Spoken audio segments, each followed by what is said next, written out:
to say. We're recording, so we could use this as a future resource for our youth in our communities. And so please share things that you're comfortable sharing and that you're okay with going out to other people. So just keep that in mind. We are recording, but it's really just to use as a future resource. And so I'll let Maria introduce herself. Hi everyone, my name is Maria. I'm the operations coordinator here at ANDVSA. So throughout this presentation, I'll be providing a little bit more of the perspective from an individual, from an employee, and from an organization.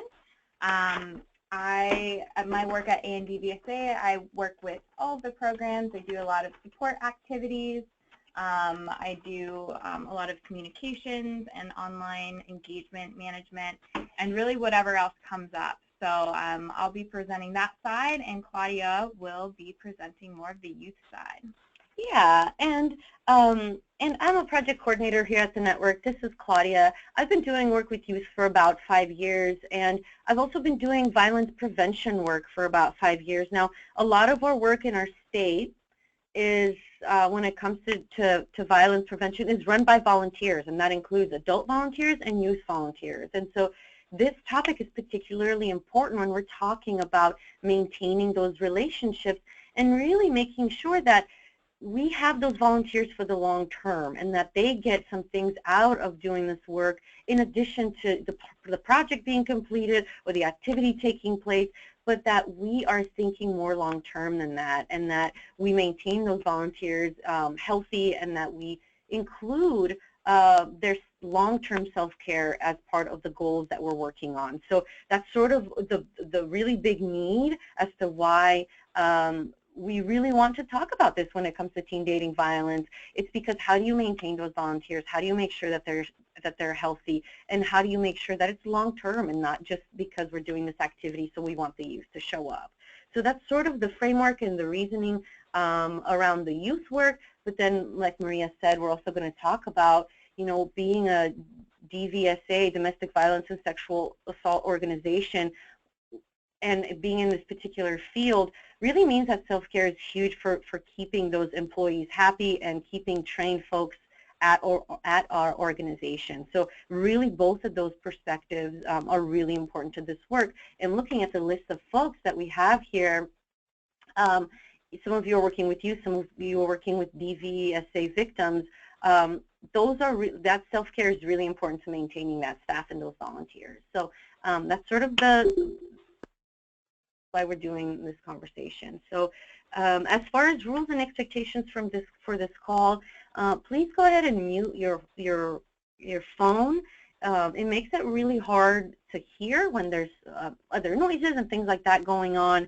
And so just go ahead and mute your phone. And if you would like to ask a question, if you would like to post a comment, go ahead and do that in the chat box. That's really going to help us be able to keep track of those questions without interrupting the flow and without hearing noises or things like that. So, and again, remember this is a recorded webinar. We will be sharing this out widely, so share what you're comfortable sharing.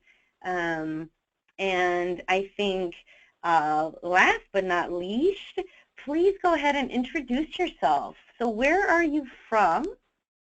And go ahead and type that in the chat box. Where are you from and what type of work do you do? That would be really interesting for us to be able to tell. And I just saw a person arrive, but go ahead and type in the chat box what kind of work you're doing and where you're from.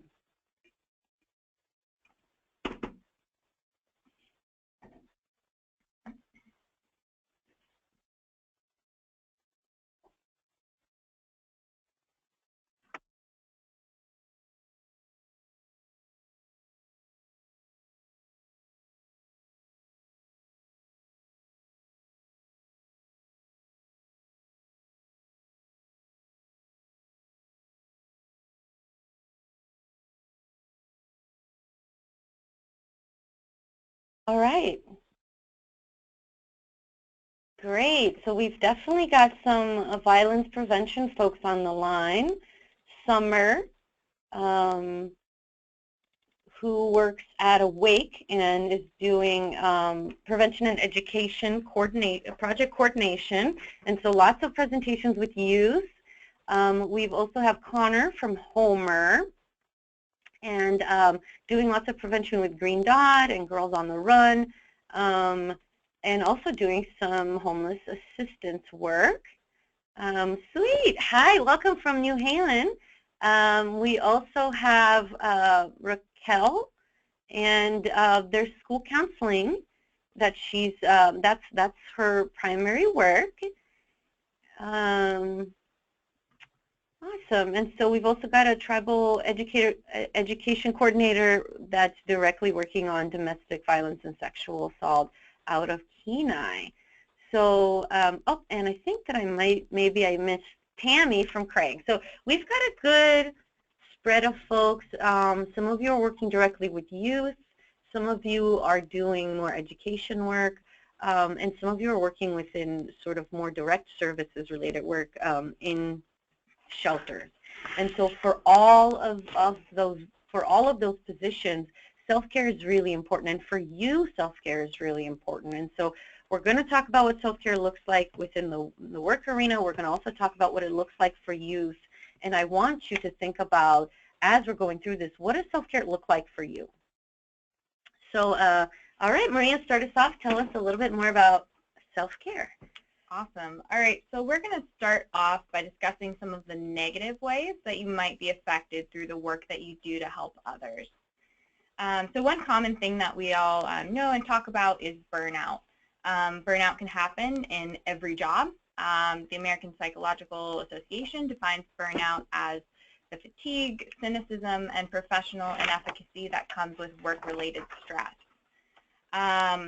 We do know that burnout rates are especially high in helping professions like social services, which sounds like just about everybody on this call would fall into that. So new research does suggest that there are at least 3 main types of burnout that employees and workers might experience. So the first one is frenetic burnout. This is burnout caused by being driven to achieve, usually by yourself, things that aren't necessarily possible or healthy. So this happens frequently with people who really are driven to achieve and want to do their best and are just trying to put everything they have into it. Warning signs for this might be complaining about hierarchy in an organization, venting a lot, feeling like things are getting in the way of what you're trying to do. People who have frenetic burnout are short-lived high performers. So they get a lot done, but it just doesn't last.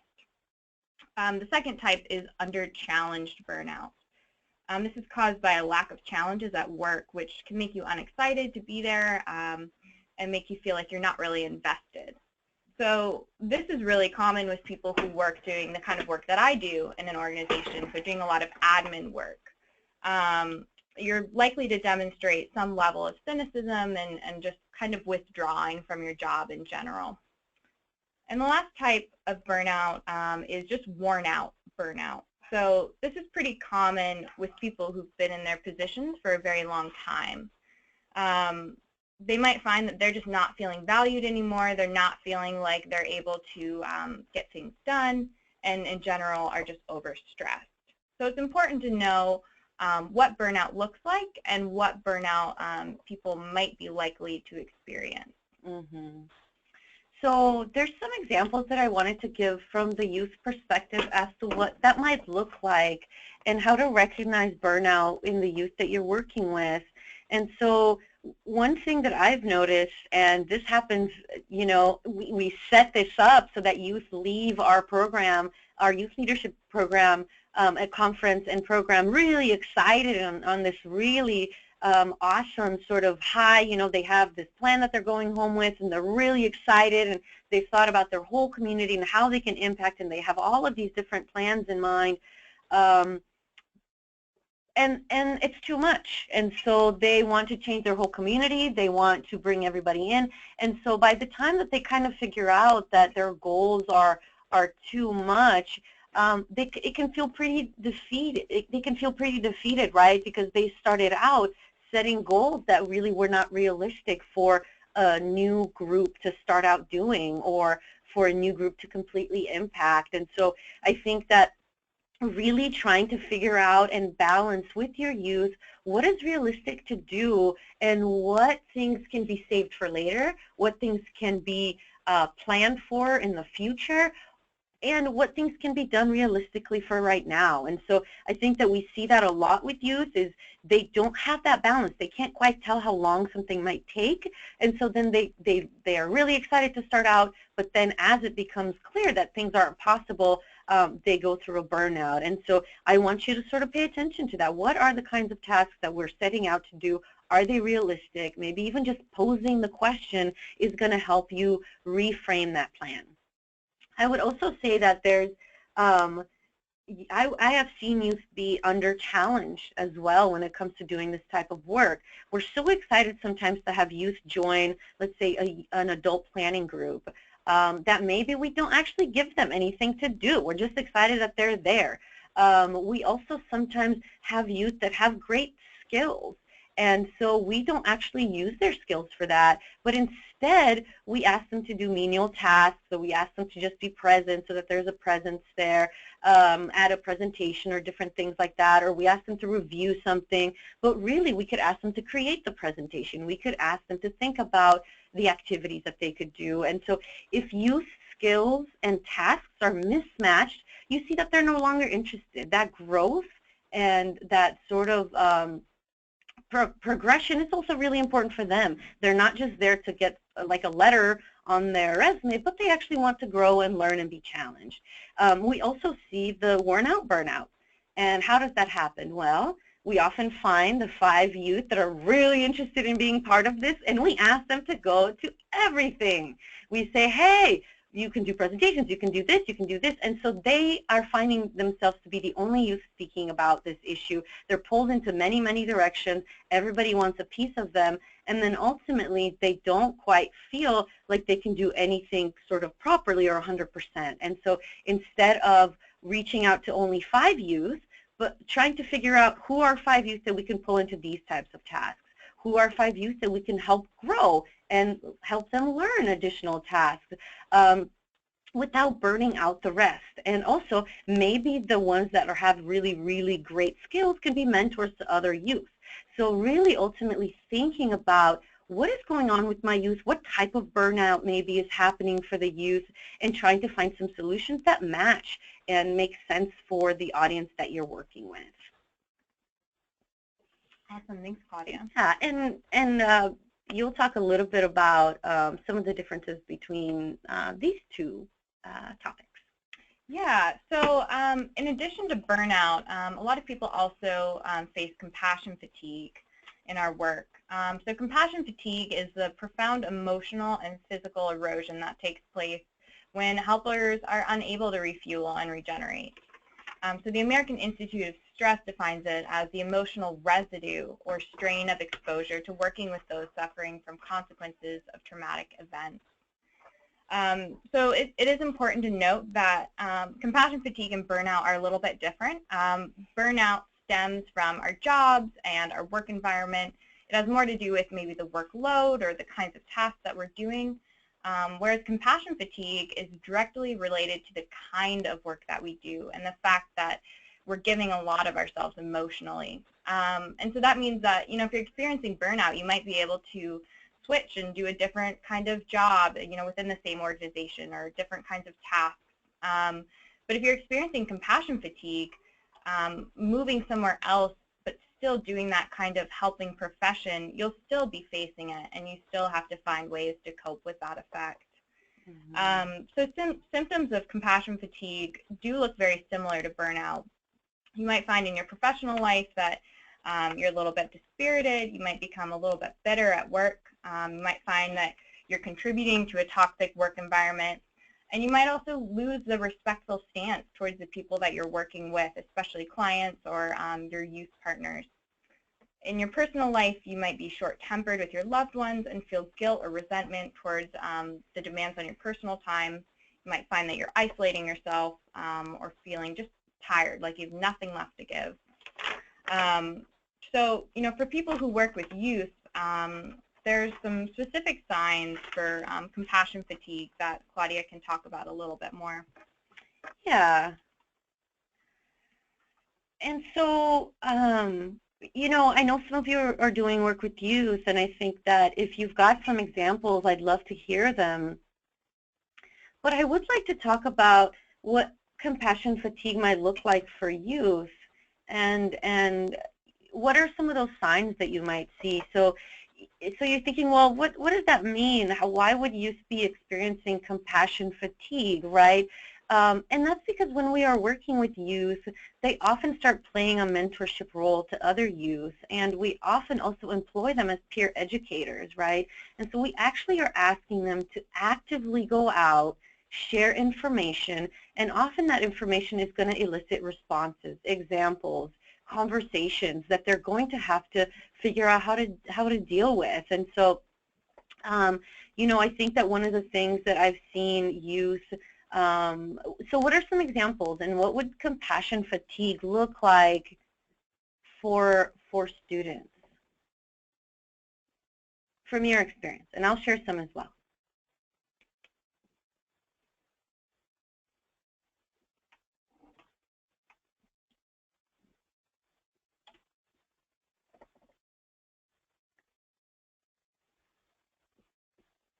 So if you've got an example, go ahead and share it with us.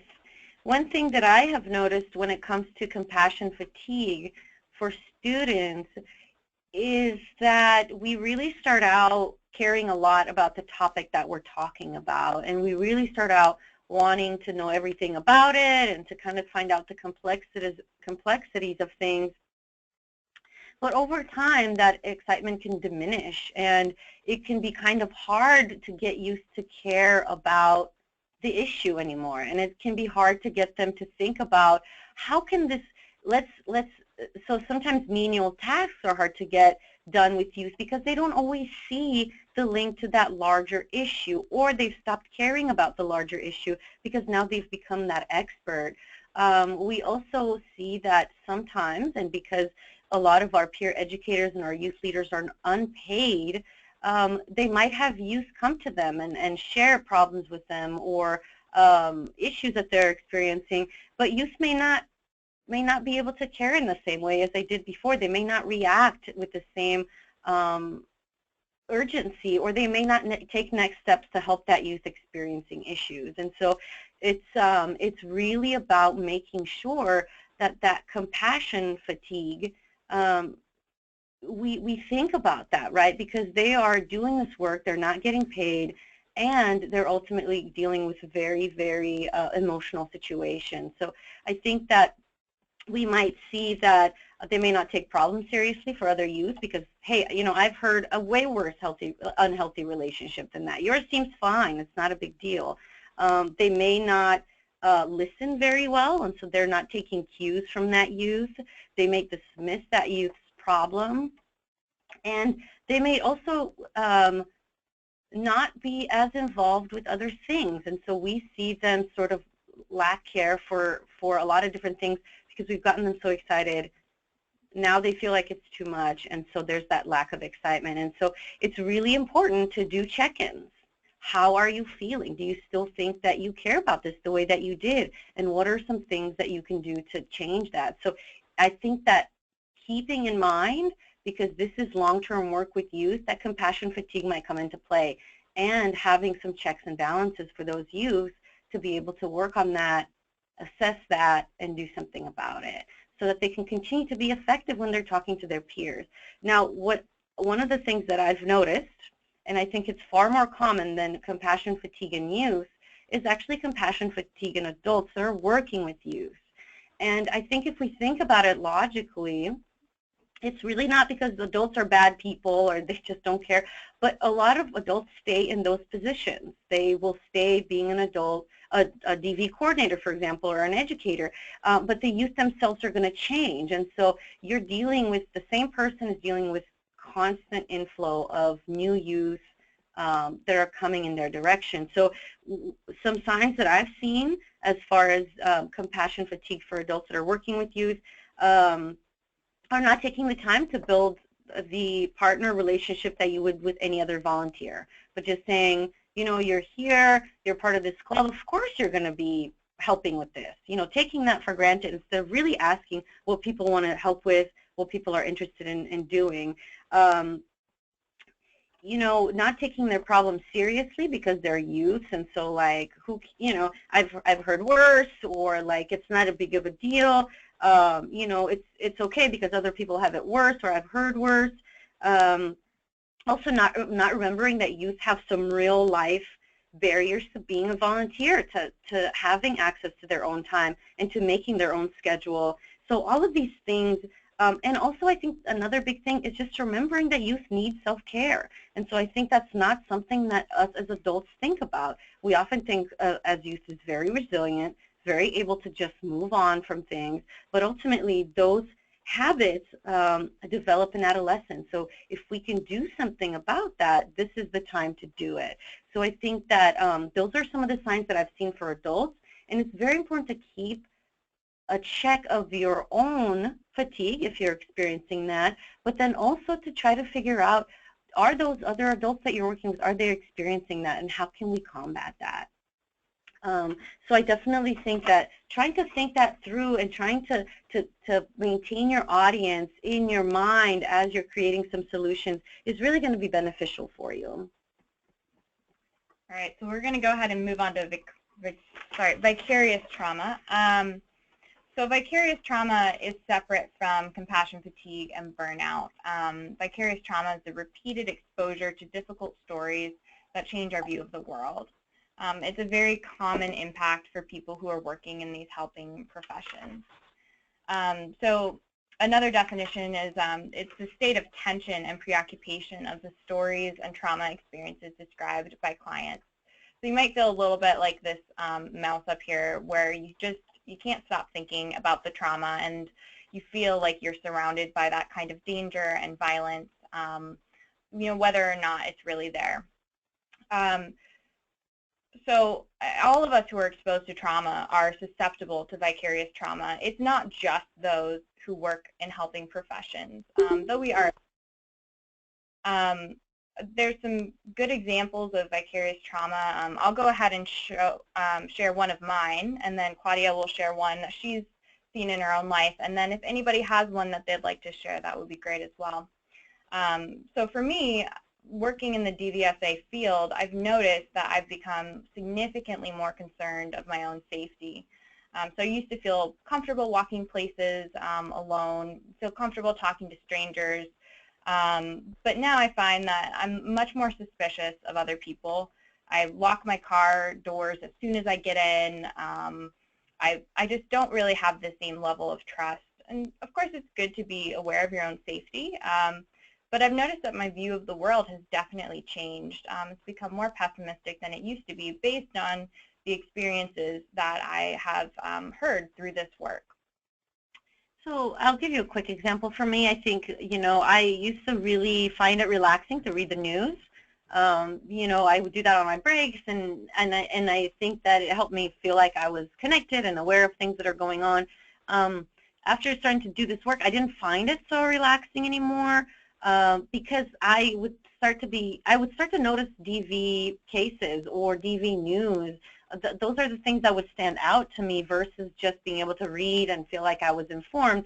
I was just now sort of continuing work and sort of continuing to think about work when I was reading those news. And so all of those stories would pop out to me in a way that didn't happen before. And that was one change that I noticed when I started doing this work. Yeah. So we'll take just a moment here if anybody wants to type in an example of what they've seen. I think it's really important to notice how vicarious trauma might have affected you because it is really a natural experience or a natural reaction to what we've experienced, because what we experience during this work isn't necessarily natural.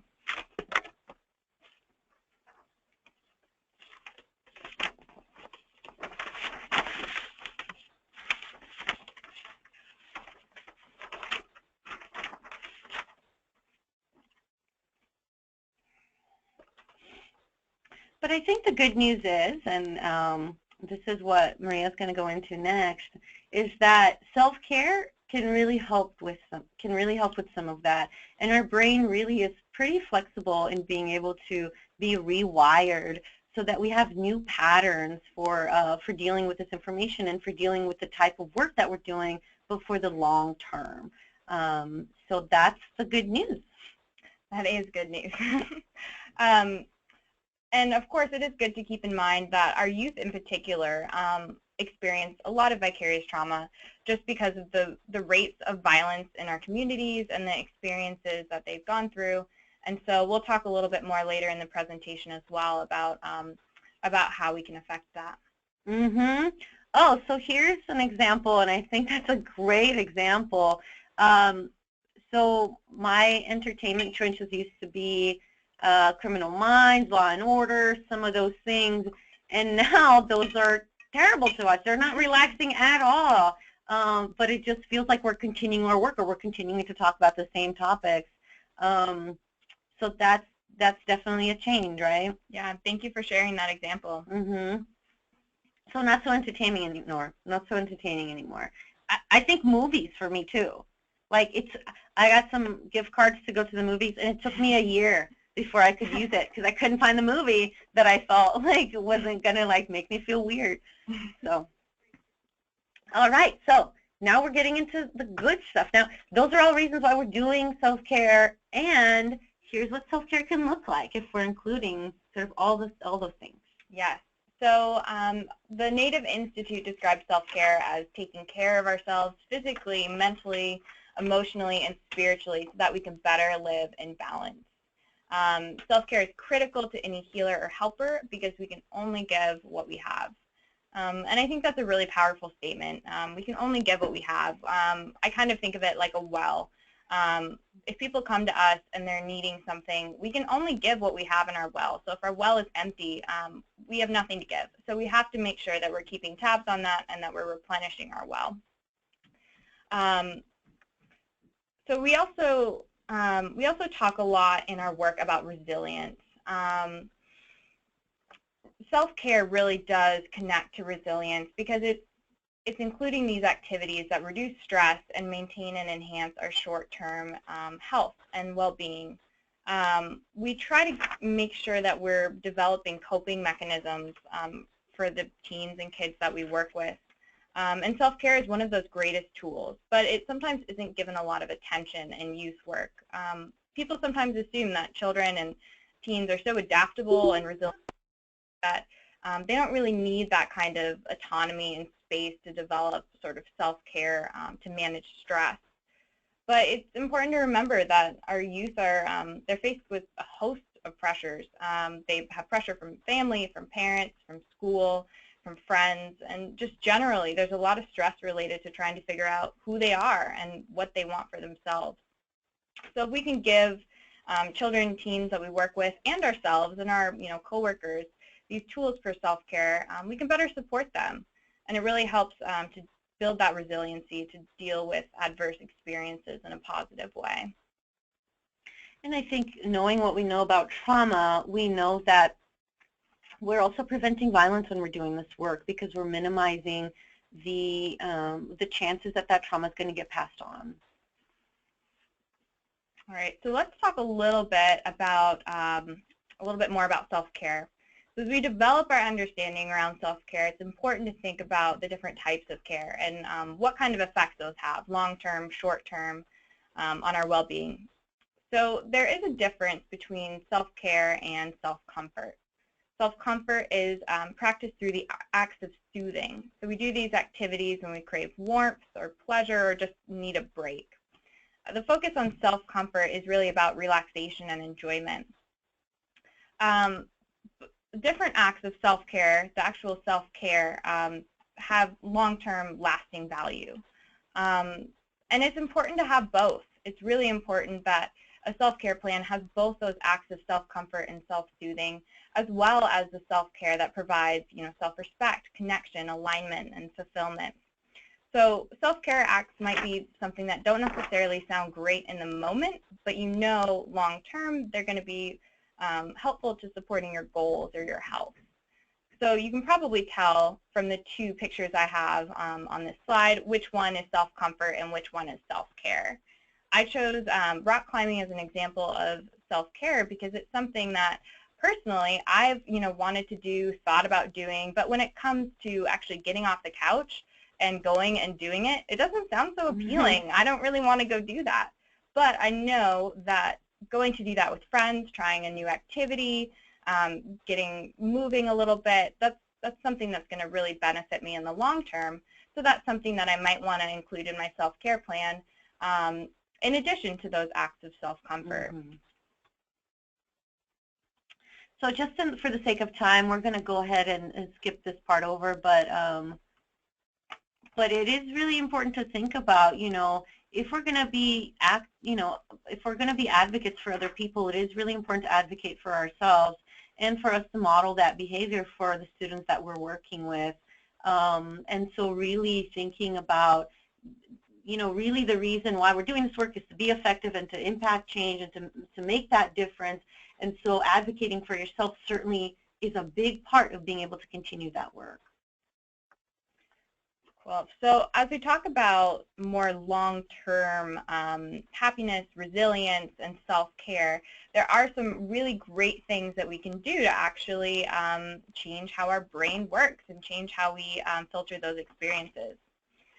So science has shown that we can actually rewire our brains thanks to a phenomenon called experience-dependent neuroplasticity.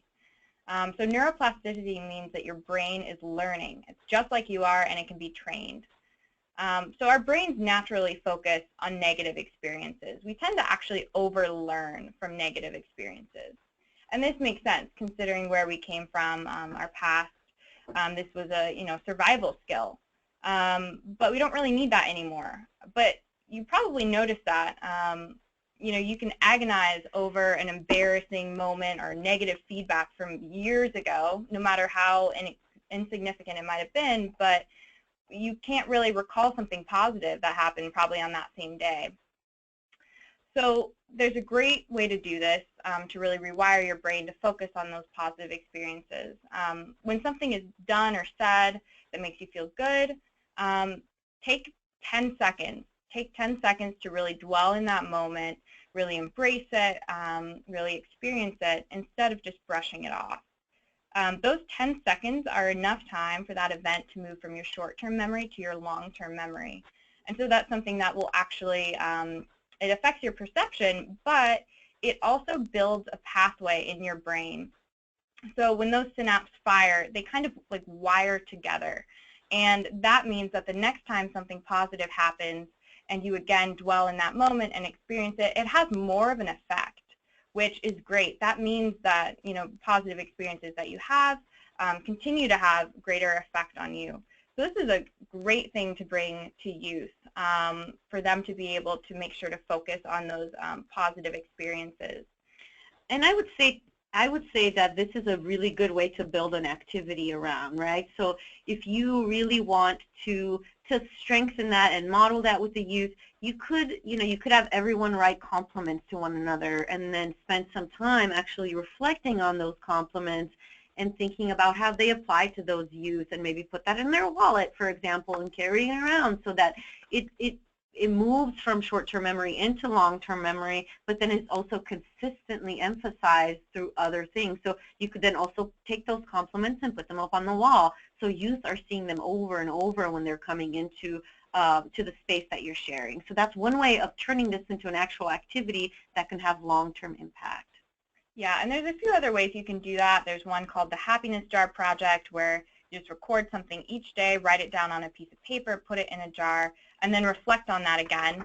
Other people might be more interested in doing that digitally, so there's something called 1 Second Every Day and other apps like that for smartphones, where you can take a video of something positive that happened just for 1 second every day, and then look back on that and how it was compiled. And it helps you be more vigilant for positive experiences and then dwell on them in that moment.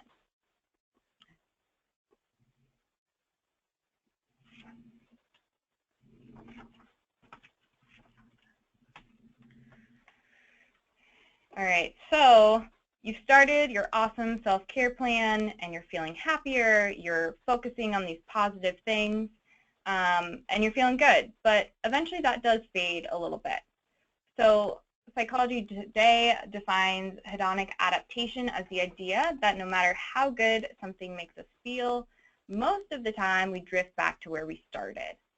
So how do we stop this from happening or prevent it from derailing our self-care plans?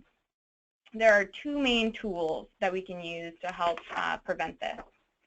So the first one is variety, and variety is really important when creating your self-care plan. If you focus too much on one activity, it might lose its appeal.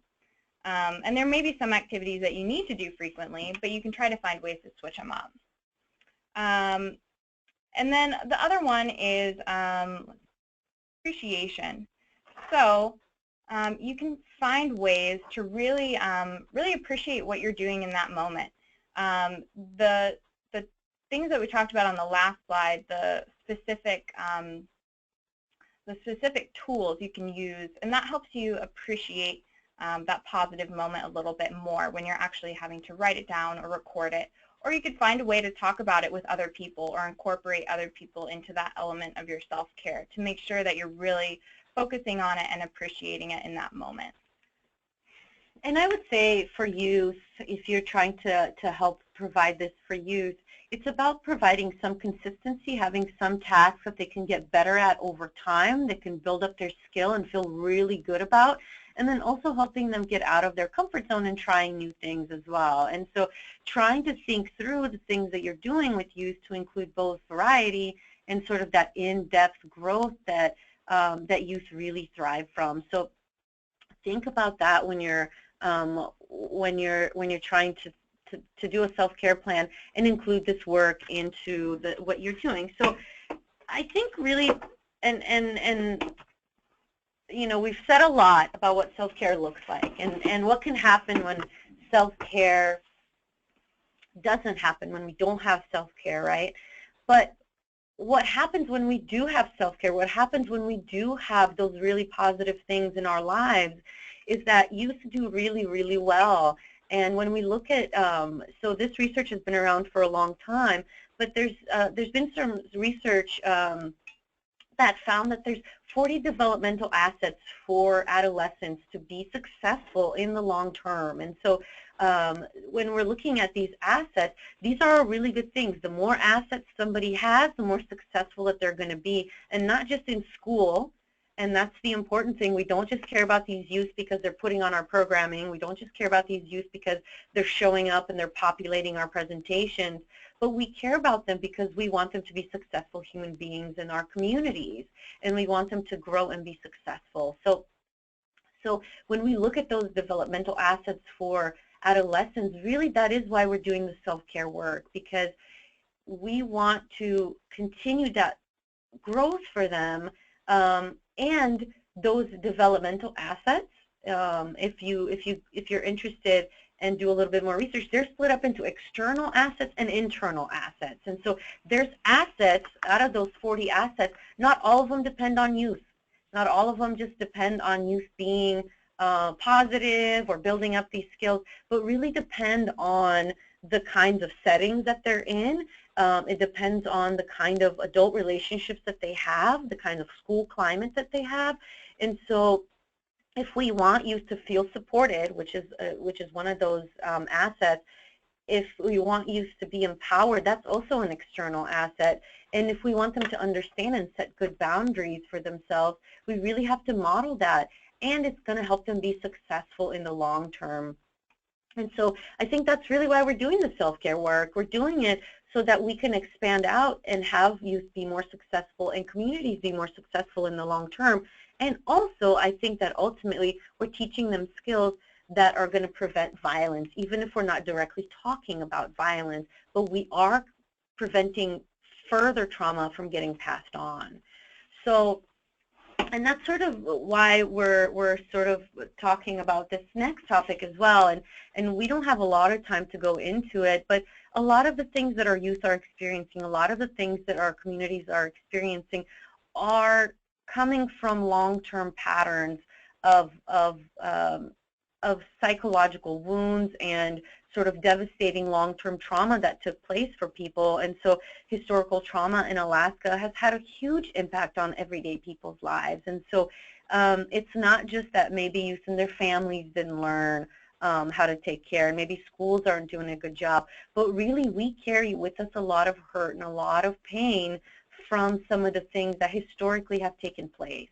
So self-care is one of those opportunities that allow us to help youth do some of that healing and to help youth do some of that work and develop behavioral patterns that can help them overcome those and be resilient. And so that's also part of why self-care is so important. It's because we all carry a lot of different things with us that need that rewiring of our brain. And looking at the rates in our communities, in our societies, we know that a lot of people are carrying this with them. So self-care is that much more important, especially when it comes to sort of patterns that we can't help and we didn't bring upon us.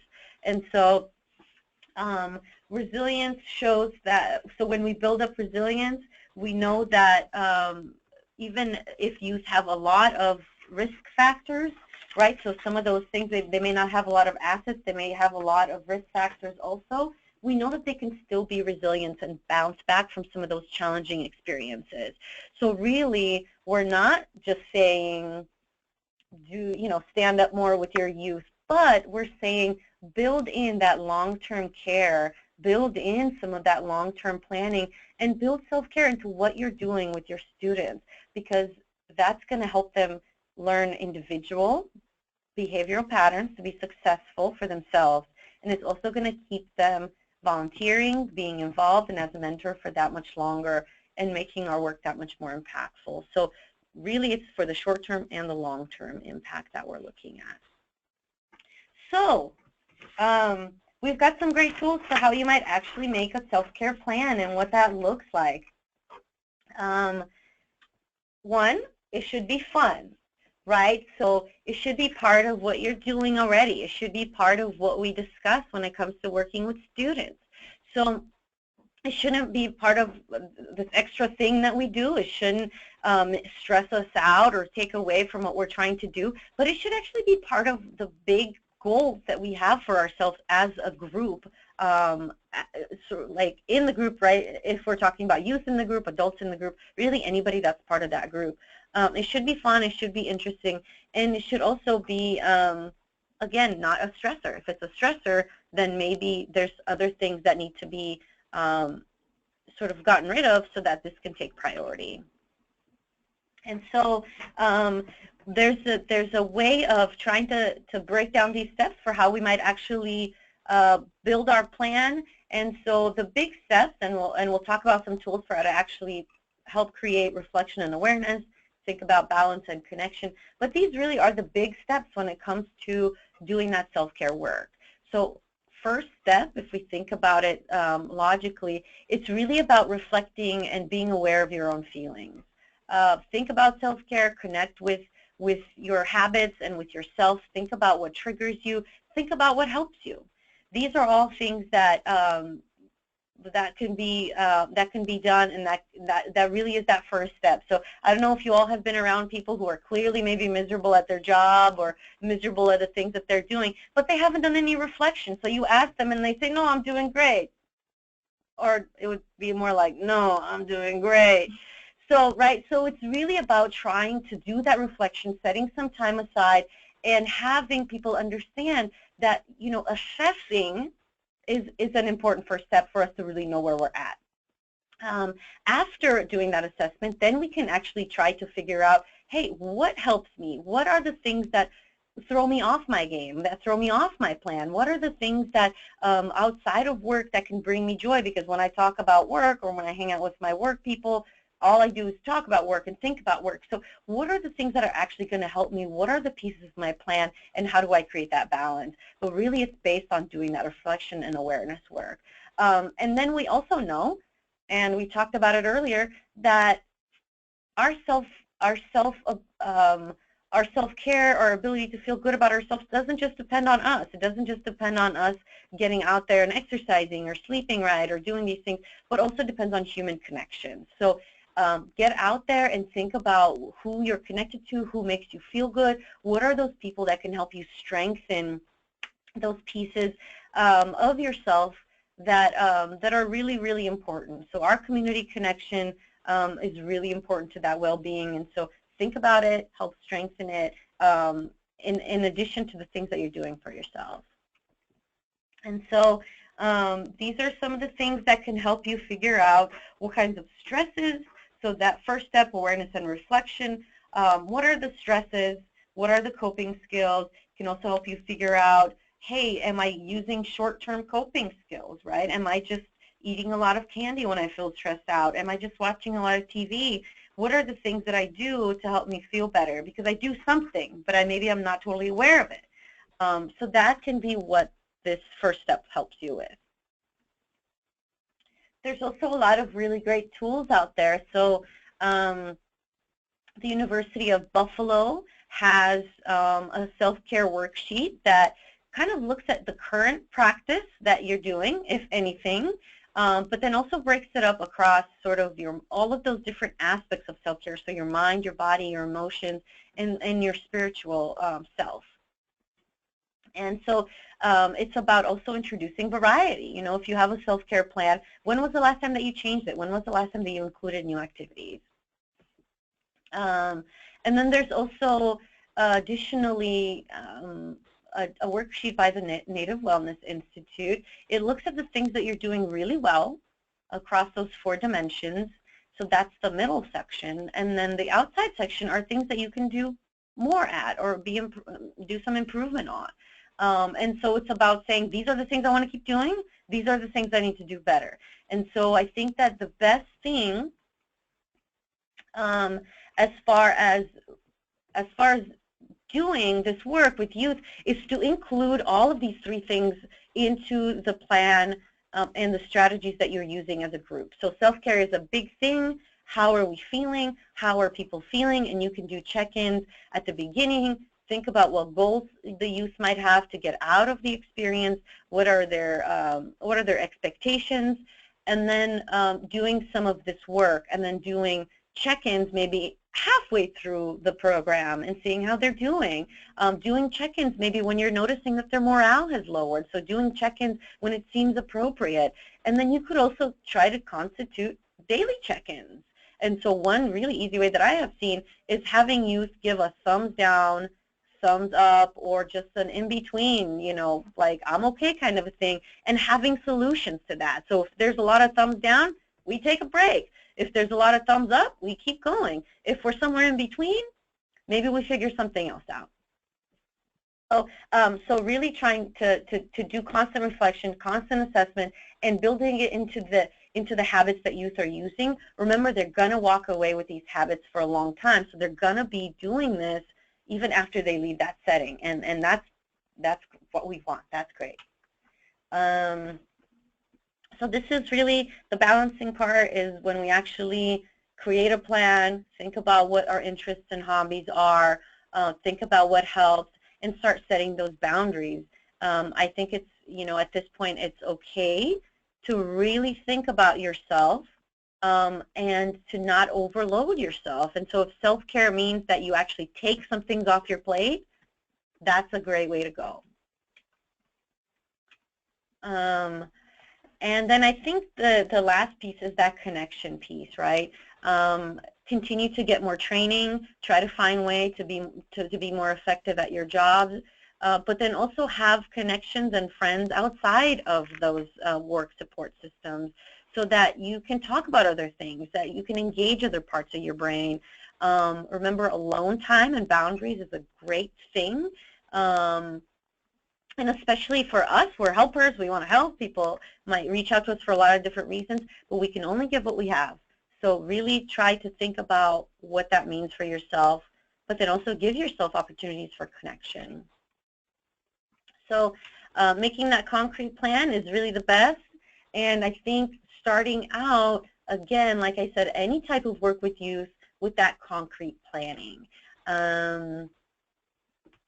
here's some things that we have found are helpful to actually making sure that the plan is happening, right, and that it actually makes sense.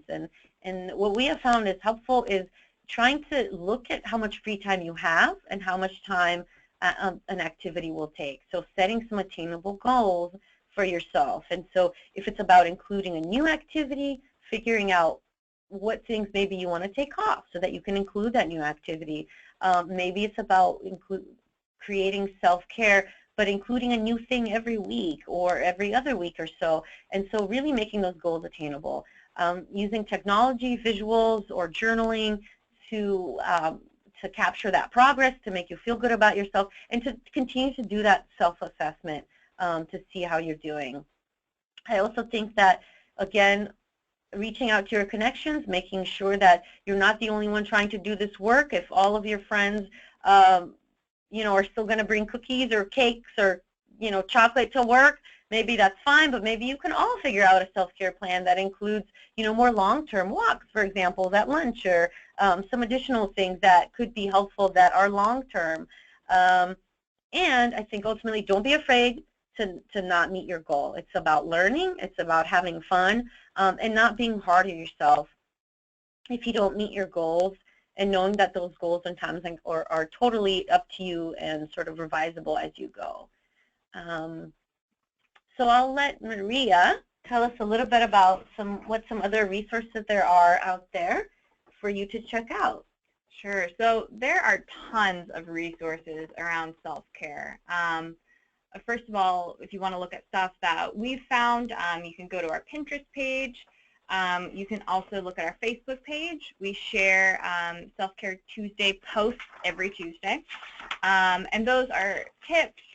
They might be just news stories related to self-care, a little dose of inspiration. So make sure to check that out. You can also find a lot of apps related to self-care.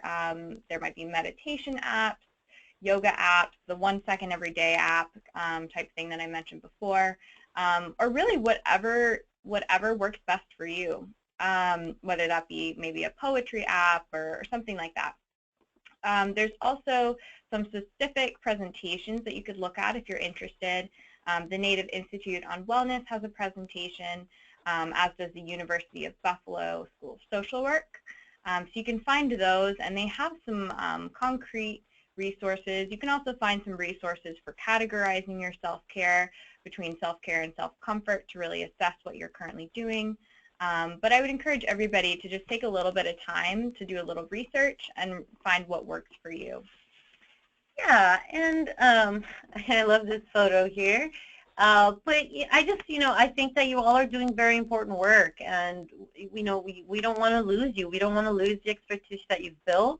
We don't want to lose you as a partner, and we also want to make sure that we take care of the volunteers and youth that we work with in a way that helps them grow in the long term. So I just want to encourage you to adapt this information, to use this training, and to just think about the youth that you're working with so that we can continue to work with them and that we can continue to build up our healthy communities, and that you yourself remain healthy in the process. So I just want to commend you for the work you're doing. I want to thank you for being here. And I'll put it out for some questions if folks have questions. But I think that overall, really, thank you for what you're doing, and we really hope that you can continue to do it in the long term. And I think self-care is definitely part of that equation.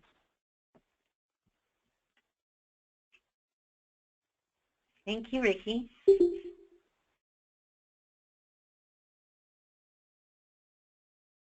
Awesome. Thanks, Connor. It's great to hear about what you do in Homer.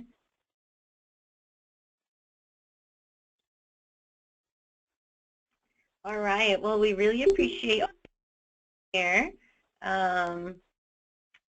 And hopefully we'll see you on the next one. Thanks again for being here, everyone. And you'll have access to this PowerPoint. You'll also have access to this training if you visit susuak.org. And also, if you have any questions, don't hesitate to call here at the network. 907-586-6566. That's my number, and my email for those of you listening on the recording is cplesa@andvsa.org. All right, thank you so much, everyone. Thank you all.